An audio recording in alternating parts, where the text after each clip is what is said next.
प्यारे बच्चों नमस्कार। अचीवर्स एकेडमी के साइंस के वीडियो में आपका स्वागत करता हूं। चलिए शुरू करते हैं। क्लास 8 साइंस सेकंड चैप्टर है micro organism friend and Foy. देखो, फ्रेंड और फोई का मतलब हुआ मित्र और शत्रु।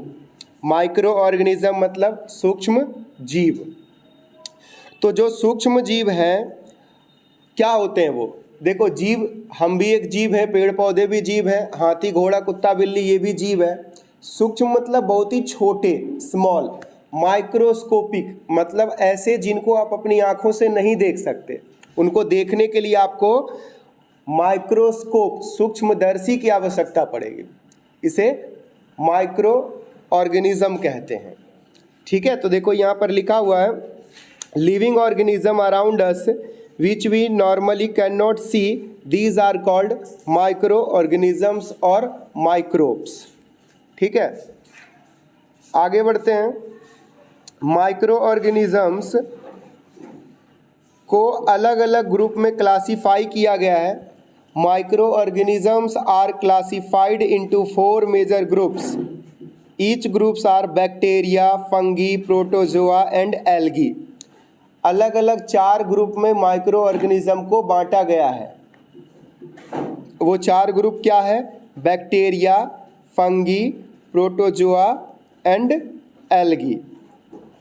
ठीक है, 5th भी आप इसको ग्रुप बोल सकते हो, लेकिन ये थोड़ा अलग है, वायरस का ग्रुप है। ठीक है, बैक्टीरिया को हिंदी में जीवाणु कहते हैं, फंगी को कवक और प्रोटोजोआ को प्रोटोजोआई कहते हैं, एल्गी को कवक कहते हैं, फंगी को फंजाई कहते हैं, वायरस को विषाणु कहते हैं। ठीक है, बैक्टीरिया को जीवाणु और वायरस को विषाणु। वायरस के बारे में कुछ खास बातें यहाँ पर लिखा है। Virus are also microscopic but are different from other micro organisms. They however reproduce only inside the cell of the most organisms which may be bacterium, plant or animal. Some of the virus are shown in figure 2.5. Common element like cold, influenza, that is flu, and the most cough are caused by the virus. Serious disease like polio, chicken pox are also caused by virus. तो virus के बारे में क्या है? Virus भी microscopic organism है जिसको कि माइक्रोस्कोप की सहायता से देख सकते हो।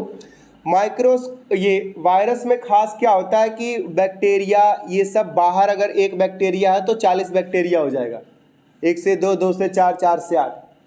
प्रोटोज जो है, फंगी, एल्गी, ये सब रिप्रोड्यूस होता है। लेकिन वायरस अगर बाहर, बॉडी के बाहर है तो वो रिप्रोड्यूस नहीं होता, बढ़ता नहीं, अपनी संख्या नहीं बढ़ाता, एक है तो एक ही रहे। लेकिन अगर ह्यूमन की बॉडी के अंदर चला गया या किसी ऑर्गेनिज्म के बॉडी के अंदर चला गया तो वो अपनी संख्या बढ़ाता है, तो वो रिप्रोड्यूस करता है। यानी वायरस हमारे शरीर के अंदर आ गया तब जनसंख्या बढ़ाएगा, वैसे नहीं बढ़ता। तो ये अच्छी बात है वायरस के लिए। लेकिन फिर भी शरीर के अंदर जाने के बाद बहुत ही तेज़ी से उसका ग्रोथ होता है और फिर हमारे लिए जानलेवा साबित होता है। वायरस से होने वाली कुछ बीमारियां हैं, जैसे कोल्ड, सर्दी होता है, वायरस की वजह से होता है। इन्फ्लुएंजा, जिसमें कि बुखार लग जाता है, और कफ, खांसी, जुकाम, ये भी होता है ना, ये सब जो है वायरस की वजह से होता है। कुछ खतरनाक बीमारी है जैसे पोलियो, ये भी वायरस के कारण होता है। चिकन पॉक्स, ठीक है, ये भी चेचक, चिकन पॉक्स, ये भी माता नहीं कहते, माता आ गए, ये भी वायरस के कारण होता है। कुछ और डिजीज़ है जैसे डिसेंट्री, मलेरिया, ये प्रोटोजोआ के कारण होता है।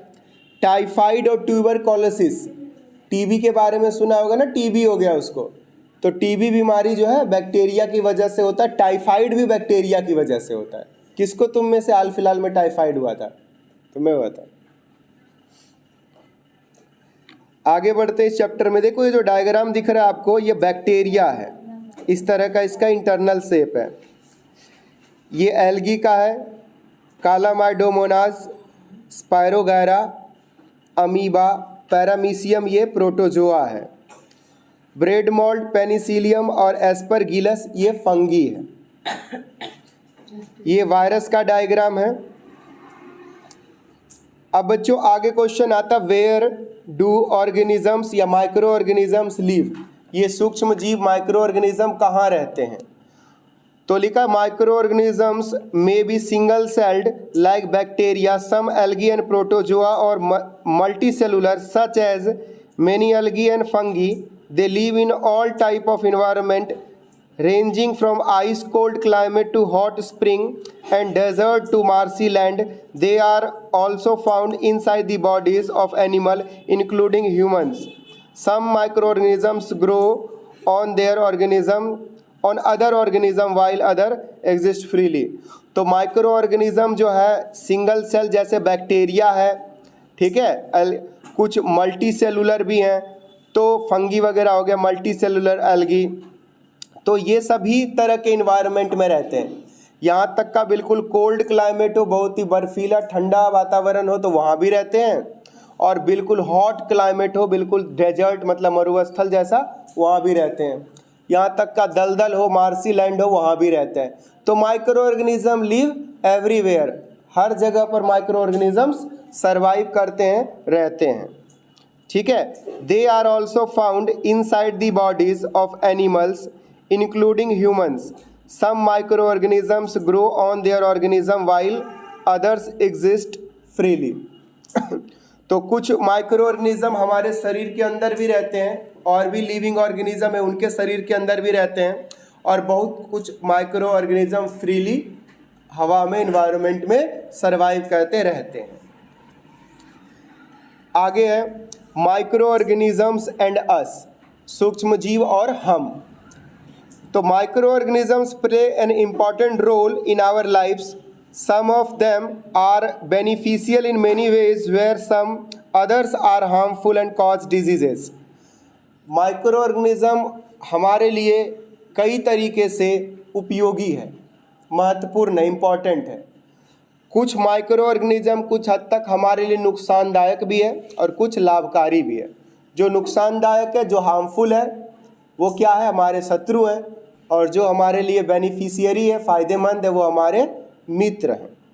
तो इन्हीं के बारे में डिटेल में हमें आज पढ़ना है. तो सबसे पहले हम फ्रेंडली माइक्रो ऑर्गेनिजम्स के बारे में पढ़ते हैं, जो हमारे मित्र सूक्ष्म जीव हैं, उनके बारे में जानते हैं. तो बच्चों, micro organisms are used for various purpose. Micro organism का इस्तेमाल कई अलग अलग पर्पज, उद्देश्य से होता है. They are used in preparation of curd, bread and cake. Micro organism का इस्तेमाल जो है दूध से दही बनाने के लिए, केक बनाने के लिए, ब्रेड बनाने के लिए, इन सब में जो माइक्रो ऑर्गेनिज्म का यूज होता है. आप सोच रहे होंगे कैसे होता है, आगे अभी बताएंगे. Micro organisms have been used for the production of alcohol since age. पुराने समय से माइक्रो ऑर्गेनिज्म का इस्तेमाल करके एल्कोहल भी बनाया जाता है. एल्कोहल आप जानते होंगे क्या चीज़ होता है एल्कोहल, दारू नहीं. आगे बच्चों, micro organisms are also used in cleaning up of the environment. For example, the organic wastage, vegetable peels, remains of animals faeces are broken down into harmless and usable substance by bacteria. Recall, the bacteria are also used in the preparation of medicines. In agriculture, they are used to increase soil fertility by fixing nitrogen. तो micro organism का जो है इस्तेमाल पर्यावरण को साफ रखने में भी होता है. जैसे कूड़ा कचरा, जितना भी केला का छिलका, कूड़ा कचरा, कुत्ता बिल्ली मर जाता है तो ये सब सड़ गल के मिट्टी बन जाते हैं. तो इसमें सूक्ष्म जीव का ही एक महत्वपूर्ण रोल है. सूक्ष्म जीव उसको क्या करता है, खा जाता है, सड़ा गला देता है.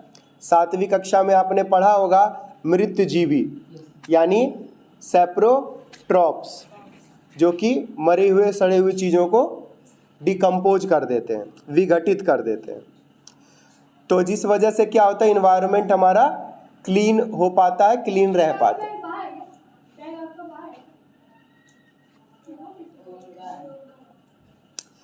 आगे सोयल फर्टिलिटी और मेडिसिन। देखो माइक्रो ऑर्गेनिज्म का इस्तेमाल करके दवाइयाँ भी बनाई जाती है। जिस माइक्रो ऑर्गेनिज्म से हम बीमार होते हैं उसी तरह के माइक्रो ऑर्गेनिज्म का इस्तेमाल करके उस बीमारी का इलाज के लिए दवाई बनाई जाती है। तो फिलहाल आप यूँ समझे माइक्रो ऑर्गेनिज्म जो सूक्ष्म जीव हैं उनका प्रयोग करके दवाइयाँ भी बनाई जाती है। कुछ सूक्ष्म जीव जैसे एक बैक्टीरिया का उदाहरण है राइजोबियम बैक्टीरिया, ये नाइट्रोजन फिक्सेशन करता है जिससे कि सोयल की फर्टिलिटी बढ़ती है। सोयल की फर्टिलिटी बढ़ती है, मिट्टी उपजाऊ होता है।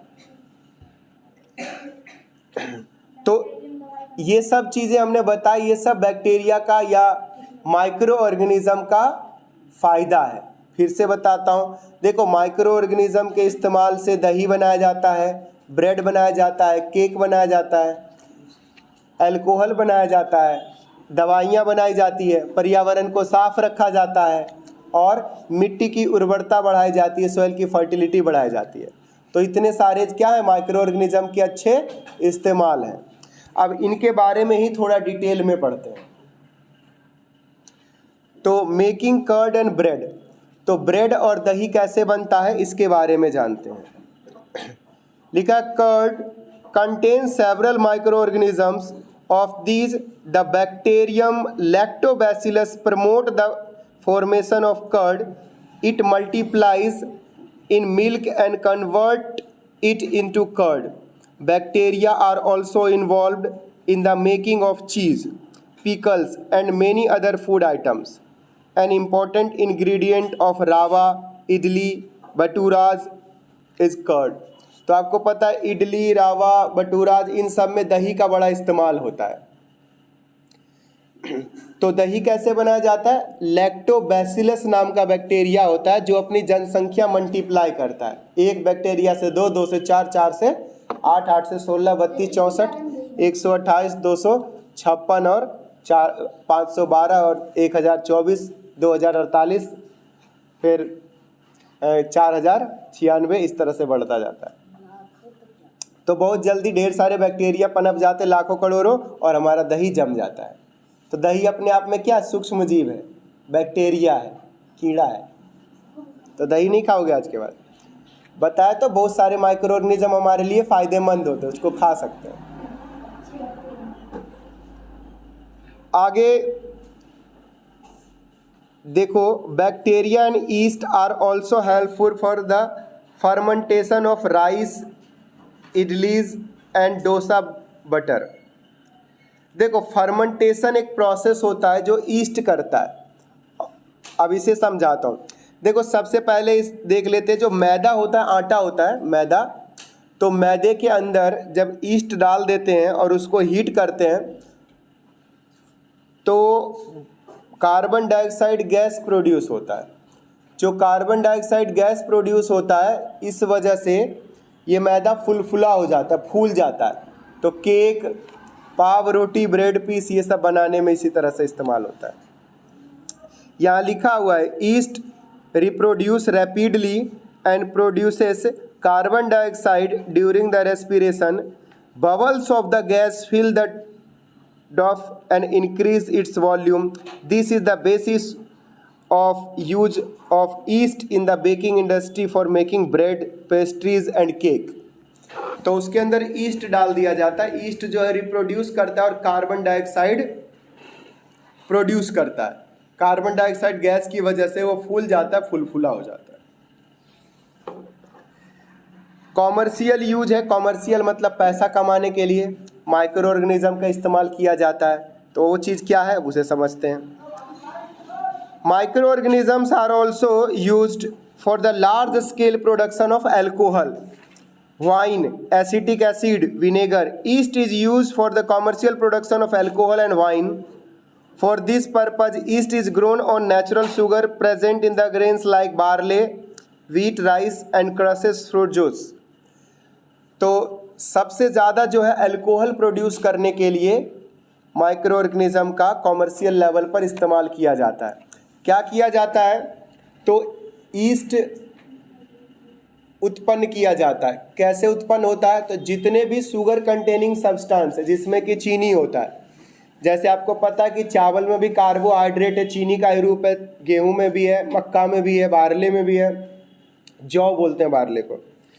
फ्रूट के जूस हैं जैसे मौसमी, संतरा, इसके अलावा और क्या है, नींबू, अंगूर, महुआ, तो गन्ना, तो इन सब के रस को सड़ने गलने के लिए छोड़ दिया जाता है, फिर उसके अंदर ईस्ट डेवलप हो जाता है, फिर क्या करते हैं उसको पैक कर देते हैं जिसमें कि हवा यानी एयर टाइट कंटेनर में उसको बंद कर देते ताकि हवा उसके आसपास ना जा पाए। तो ऐसे में क्या होता है कि उसके अंदर ईस्ट जो है वो रेस्पिरेशन करता है और कार्बन डाइऑक्साइड गैस प्रोड्यूस करने के साथ साथ इथेनॉल प्रोड्यूस करता है। तो जो ईस्ट इथेनॉल प्रोड्यूस करता है, इस प्रोसेस को ही फर्मेंटेशन बोलते हैं। तो यानी fermentation is a process in which alcohol being produced, alcohol produced होता है।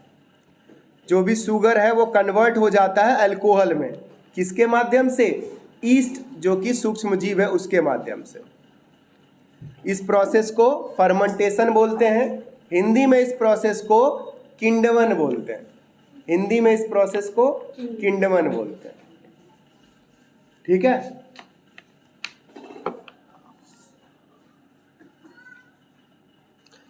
तो कॉमर्शियल यूज हुआ ना, दारू बहुत ज़्यादा बिकता है पता है, तो बहुत ज़्यादा पैसा कमाया जाता है, तो यानी बहुत ज़्यादा फर्मेंटेशन किंडवन करा करके दारू उत्पन्न किया जाता है। अगला यूज है मेडिकल यूज, मेडिसिनल यूज, यानी मेडिकल क्षेत्र में मेडिसिन बनाने के लिए, दवाई बनाने के लिए इसका इस्तेमाल किया जाता है। किसका, माइक्रो ऑर्गेनिज्म का।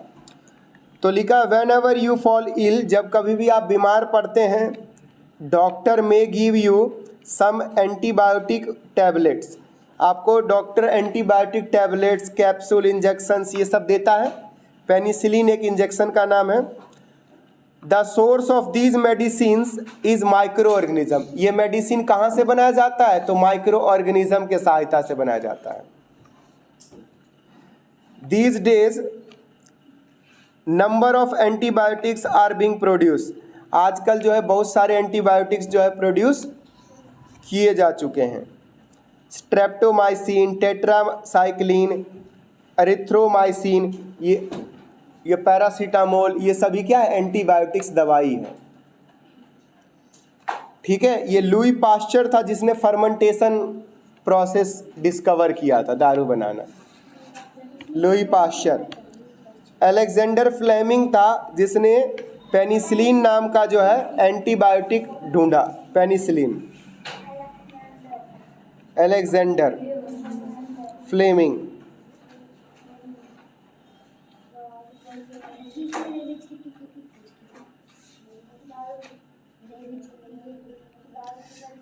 थोड़ा सा और चैप्टर में लेते हैं, 2 मिनट और समय।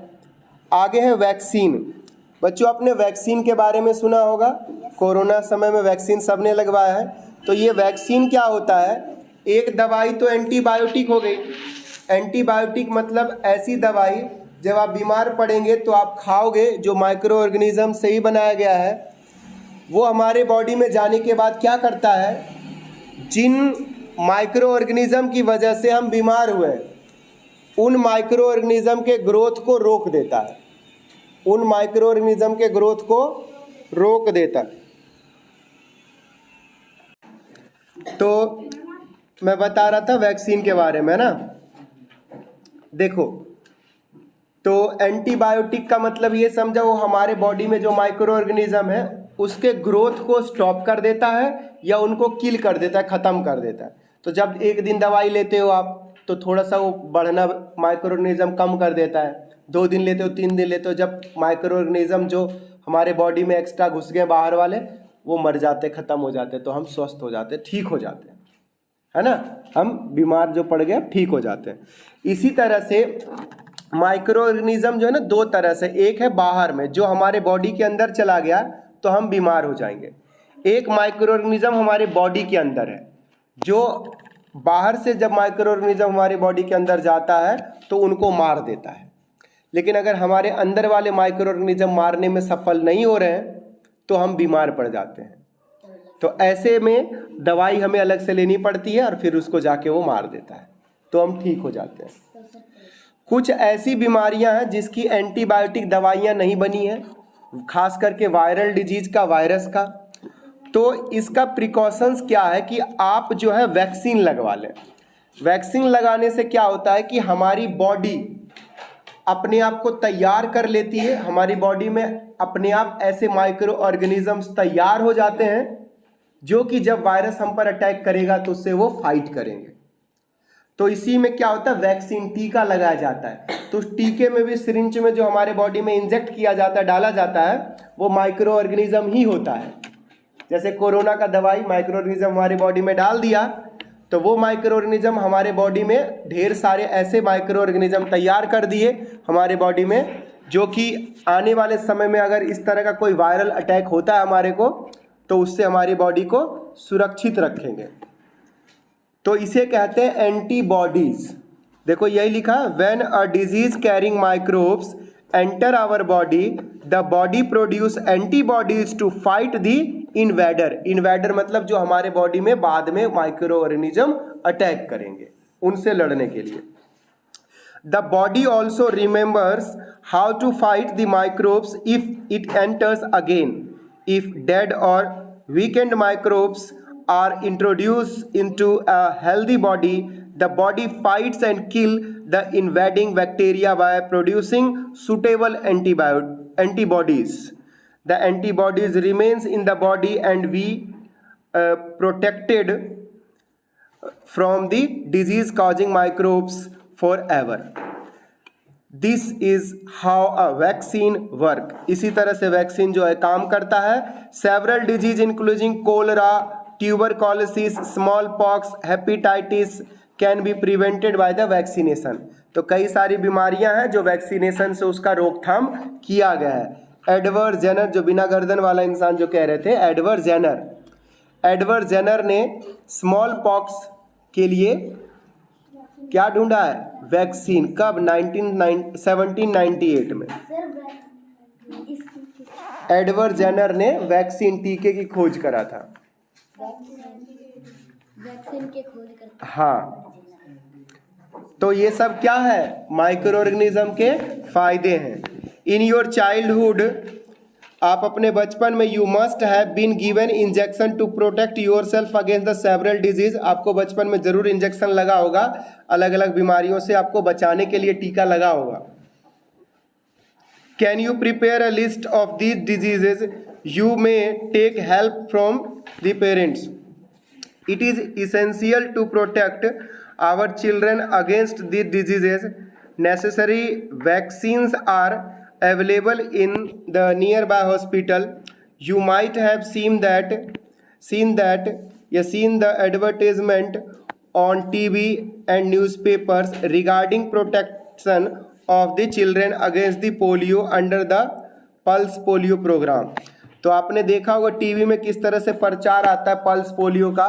पहले आया करता था अमिताभ बच्चन का 2 बूंद जिंदगी का पोलियो का टीका बच्चों को 5 साल उम्र तक जरूर लगवाएं। हट, नहीं देखा ये प्रचार?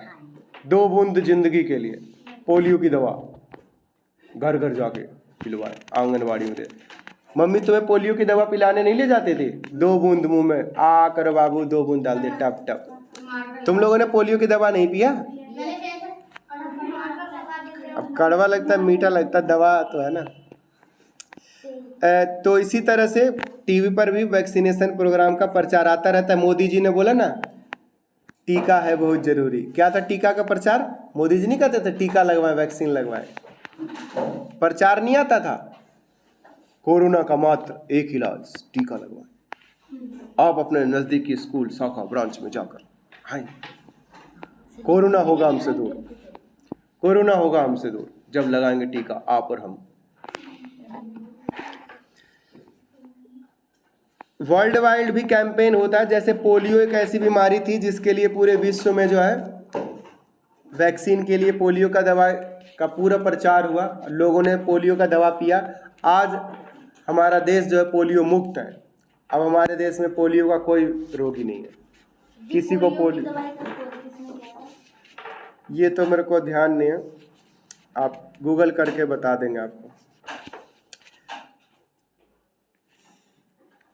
लास्ट टॉपिक है हाफ ऑफ दिस चैप्टर का इंक्रीजिंग सोइल फर्टिलिटी। जैसा कि हमने आपको बताया कुछ माइक्रो ऑर्गेनिज्म ऐसे होते हैं, बैक्टीरिया, राइजोबियम बैक्टीरिया है, जो कि एयर में से नाइट्रोजन गैस को फिक्स कर लेते हैं, एयर में से नाइट्रोजन गैस को फिक्स कर लेते हैं और उसको कन्वर्ट कर देते हैं नाइट्रेट में, और वो नाइट्रेट खाद बन जाता है, वो मिट्टी में मिल जाता है और प्लांट जो है उस मिट्टी से उसको एब्जॉर्ब कर लेते हैं, सोख लेते हैं, एब्जॉर्ब कर लेते हैं, सोख लेते हैं। ठीक है, तो इस तरह से जो है सोइल की फर्टिलिटी, मिट्टी की उर्वरता बढ़ जाती है। उर्वरता मतलब मिट्टी की ताकत, क्योंकि नाइट्रेट उसमें मिल जाता है। लास्ट आपको ये भी बता किस तरह से इन्वायरमेंट को क्लीन करता है, क्लीनिंग द इन्वायरमेंट। जो भी सड़ी गली चीज़ें हैं, चाहे कूड़ा कचरा, केले का छिलका, पाउच, जो भी आप फेंक देते हो जो सड़ने गलने योग्य है, उसको सूक्ष्म जीव बैक्टीरिया, माइक्रो ऑर्गेनिज्म क्या करता है, सड़ा गला देता है। इस तरह से हमारा पर्यावरण भी साफ सुथरा रह पाता है। ठीक है, तो इस तरह से इस चैप्टर का हाफ पार्ट कंप्लीट हुआ। अगले वीडियो में या नेक्स्ट पार्ट इसका बनाएंगे जिसमें कि आगे की बात करेंगे। तो वीडियो अच्छा लगा हो तो वीडियो को शेयर कर दें। कंप्लीट वीडियो देखने के लिए आपका बहुत बहुत धन्यवाद। Thank you so much.